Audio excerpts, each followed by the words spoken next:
Eshu is so mischievous that in the Yoruba pantheon, he's not allowed in the house.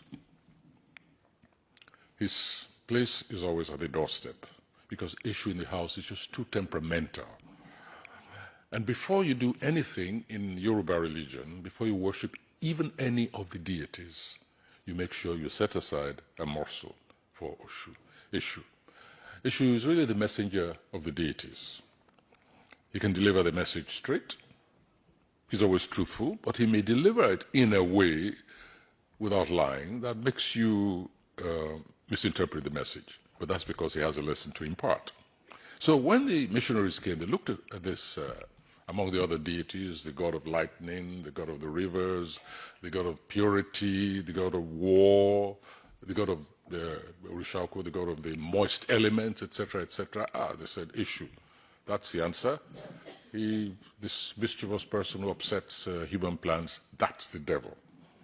And so Eshu became, for Christians, the devil, Satan. And even in the Yoruba interpretation, translation of the Bible, each time you hear of the devil, Satan, it is Eshu. On the contrary, you'll find a symbol of Eshu in the divination bowl, because it is he also who helps the Babalawo to interpret the Odu of Ifa, Odu. The Ifa is the scriptures, the compendium of Yoruba wisdom, even pharmacology. All the wisdom of the Yoruba is bound up in the verses of Ifa, and the compendium called Ifa, whose verses the Babalawo, the diviner, recites as he divines for human beings.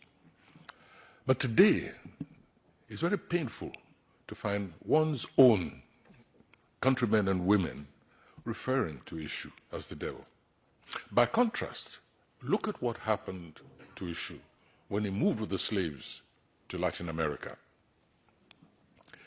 Having arrived with the knowledge that Eshu was feared by the Christian missionaries, the slaves adopted Eshu as their patron deity, just to scare the Christians who wanted them to convert.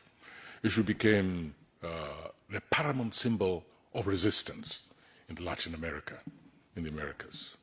In fact, it went beyond that.